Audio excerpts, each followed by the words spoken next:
Sir और क्या naturally चीज़ें एक पर्सन कर सकता है जो अस्थमा से अफेक्टेड है? हमने कहा मेरा ये एक हाइपर सेंसिटिव रिएक्शन है, ताकि मैं हाइपर सेंसिटिव ना होऊं तो उसके लिए मुझे अपनी जीवन शैली को थोड़ा सरल और सुखद रखना होगा। तो उसमें कहते हैं ना, पहला सुख निरोग काया। तो हम अपनी जो जीवन शैली है उसको स्वस्थ बनाएं, उसको निरोग बनाएं। उसमें सबसे बड़ा एक दुनिया भर का माना हुआ फार्मूला है कि early to bed and early to rise. Namrata, you will agree, it makes you and me and everybody healthy, wealthy and wise. तो हम जीवन शैली, फिर अपना खान पान ठीक रखें। थोड़ा सुबह जब हम समय पे सोएंगे, सुबह नींद अच्छी आएगी। रोज़ाना अपनी सेहत के ऊपर अपना आत्मिक, मानसिक, शारीरिक स्वास्थ्य को बढ़ाएं और इससे आपके अंदर वो तनाव पैदा नहीं होगा, वो आपकी सेंसिटिविटी नहीं होगी, तो आपको ना ही अस्थमा बल्कि किसी और रोग से भी मुक्ति मिलेगी। आपकी अपना जो रोग प्रतिरोधक शक्ति है, जो मेरा कवच है मुझको बीमारी से रोकने के लिए, वो इतना स्वस्थ होगा कि कोविड आए, इन्फ्लुएंजा आए, दुनिया भर की कोई बीमारी आए, पर ये बीमारी मुझे नहीं होनी चाहिए। मैं चाहूँगा किसी को ना हो। उसके लिए हमें अपना प्रयत्न करना होगा, अपना कवच, अपना स्वास्थ्य और अपना शारीरिक मानसिक संतुलन, वो तभी रह सकता है अगर हमारी आत्मा शांत हो। तो उसके लिए हमें अपने योगिक उपाय, उसमें योग अष्टांग है और उसमें विशेषकर हम अपना ये ध्यान करें कि मैं एक प्राणी हूँ।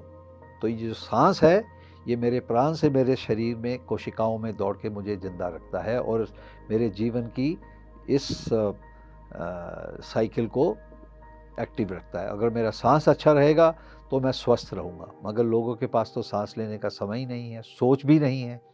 तो इसलिए हाँ, आजकल बहुत चेतना फैल रही है कि आप रोज प्राणायाम करें, रोज़ थोड़ी देर ध्यान करें, थोड़े योगा आसन करें और अपना खान पीन सरल रखें, क्योंकि सांस का कनेक्शन आपके पेट से भी है। कि जैसे कहते हैं ना, सांस एक प्रकार का वाता दोष है।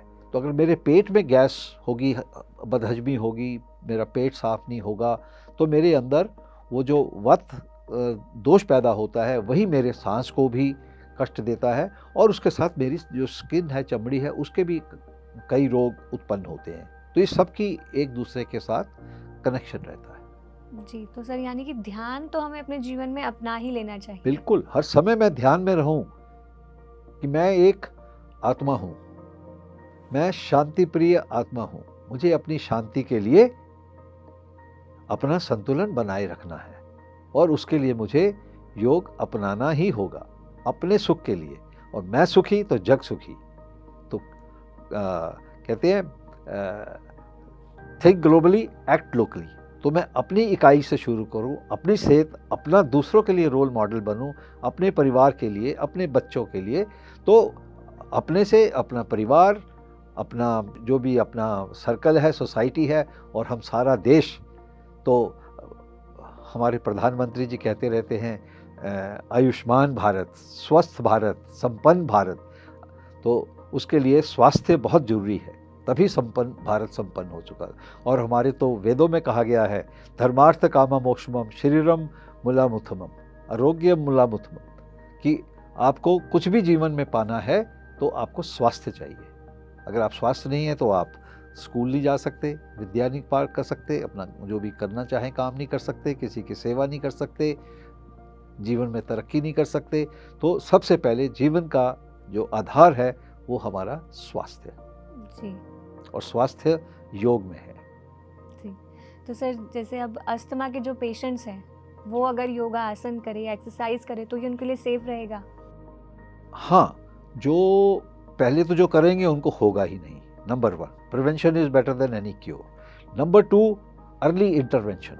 तो जिनको थोड़ा थोड़ा होने लगा है वो भी शुरू कर दे, तो उनकी भी दवा के ऊपर निर्भरता, मात्रा इत्यादि कम होने लग जाएगी और उनका स्वास्थ्य में निखार आने लगेगा।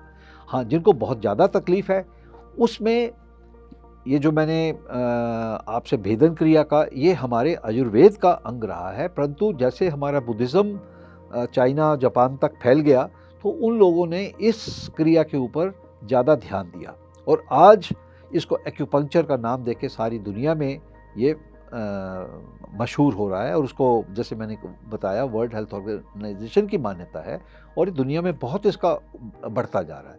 और ज़रूरत है कि जो हमारे डॉक्टर भाई हैं, जो मेडिकल प्रोफेशनल्स हैं, वो इसको ग्रहण करें ताकि लोगों को पता लगे कि हम किसी पढ़े लिखे की ना कि, क्योंकि यहाँ तो चारों तरफ मैजिक हीलर्स बैठे हुए हैं तो उससे बहुत नुकसान हो जाता है। वो बीमारी को पहचान नहीं पाते, उनको ये नहीं पता कि ये ब्रोंकियल अस्थमा है या कार्डियक अस्थमा है या कहीं मेरी पल्मोनरी एम्बोलिज्म हो गई या मेरी कोई और समस्या हो गई। तो उस चक्कर में बचने के लिए ज़रूरी है कि जो डॉक्टर के पास अपनी सेहत के लिए जाएं वो एक कॉम्पिटेंट, क्वालिफाइड और एक्सपीरियंस सक्षम डॉक्टर है। आप मानेंगे? जी जी यस जी। तो सर जैसे अभी आपने खान पान की बात करी, हमें लाइफस्टाइल चेंज करना चाहिए, तो सर कुछ स्पेशल रेमेडीज है क्या अस्थमा के लिए कि हमें ये चीज़ों का सेवन करना चाहिए? सेवन करने में देखिए हम अपनी प्राकृतिक पहचाने, है ना, और उस प्रकार, और वैसे ही जनरली जैसे कहते हैं कि रोगी खाए 3 बार, भोगी खाए 2 बार और योगी खाए 1 बार। तो हम अपना खान पीन थोड़ा हल्का रखें, कहते हैं खाना खाओ आधा पेट खाओ।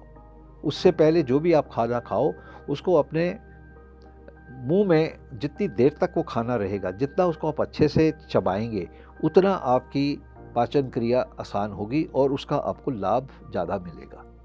तो जो खाने की क्रिया है वो जैसे आपके सामने जब खाना पकाते हैं, कहते हैं माँ का खाना ज़्यादा अच्छा होता है क्योंकि उसने उसमें अपनी ममता डाली है। तो उस खाने में वो ममता की जो शक्ति है वो आपको बाज़ार में नहीं मिल सकती। जी फिर वो खाना आपके सामने आता है, आप उसका थोड़ा शुक्रान करें, धन्यवाद करें उस शक्ति का जिन्होंने हमें, तो हम ये हमारी भारतीय सभ्यता संस्कृति में हम उसका थोड़ा प्रार्थना करके जब उसको ग्रहण करते हैं तो उसकी थाली में देख के उसकी जो खुशबू है, स्मेल है, उसको ग्रहण करें। फिर उसको एक एक चीज़ करके खाएं। एक बहुत गलत चीज़ है, लोग सारा एक सब चीज़ इतनी इकट्ठी करके उसको मिला देते थे। कितने एक एक जो आपके खाने में चीज़ है उसको बनाया गया है, प्रेम से बनाया गया, तो उसको एक एक करके बार अलग अलग सबको टेस्ट करें। और कहते हैं आधा खाएं, कोई कहता है, कोई कहता है 3/4 खाएं, थोड़ी पेट में जगह खाली रखें, अच्छे से चबाएं, आपका खाना अच्छा हजम होगा, ना आपको कोई गैस इत्यादि, जिससे कि अस्थमा भी बढ़ता है और बहुत से रोग बढ़ते हैं और आपका पेट भी साफ रहेगा।